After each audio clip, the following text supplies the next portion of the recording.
Assalamualaikum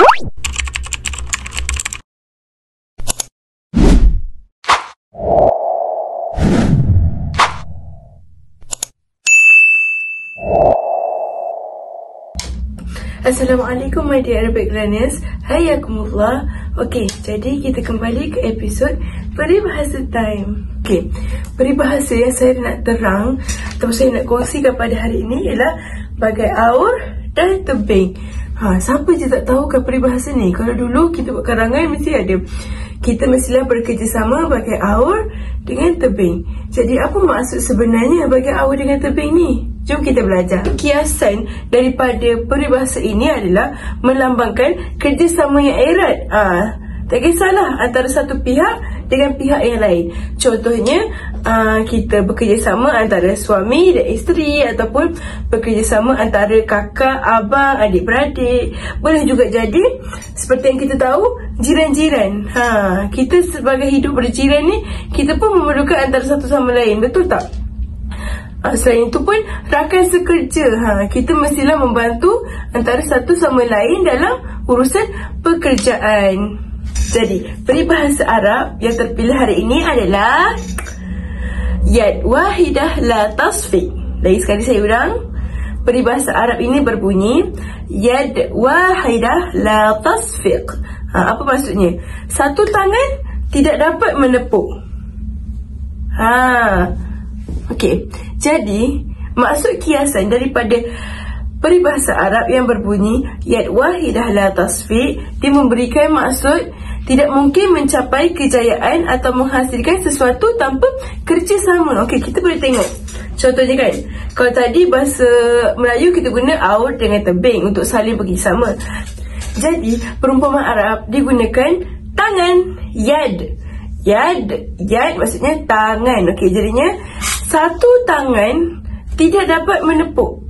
Betul tak? So kita memerlukan dua-dua tangan untuk mengeluarkan bunyi. Jadi kalau satu tangan dia tak dapat menepuk. So maksud kiasan dari peribahasa Arab ini ialah tak mungkin sesuatu kerjayaan ataupun kerja tu dilakukan tanpa kerjasama, ataupun makna kata lain, seseorang tu tak mampu melakukan semua pekerjaan sendirian. Mesti ada yang macam kita memerlukan pertolongan dari orang lain. Jadinya maksud yad wahidah la tasfiq bermaksud pentingnya kerjasama, berkongsi tugas dan tanggungjawab. Jadi peribahasa yang kedua adalah seperti kata mengajak anak berjalan lurus. Apa maksud dia korang? Peribahasa ini bermaksud seseorang yang menasihati atau menyuruh orang lain melakukan sesuatu perkara yang betul, tetapi dia sendiri tak buat perkara itu. Ataupun dia nasihat ke orang lain, suruh belajar rajin-rajin, tapi dia main handphone. Jadi peribahasa Arab yang mempunyai makna yang sepadan dengan peribahasa seperti kata mengajak anak berjalan lurus adalah, cuba kita tengok apa peribahasanya. Peribahasanya berbunyi yanha 'anil khamri wa huwa yashrabuha. Lagi sekali saya ulang, yanha 'anil khamri wa huwa yashrabuha, yang bermaksud apa dia? Dia melarang orang minum arak padahal dia sendiri meminumnya.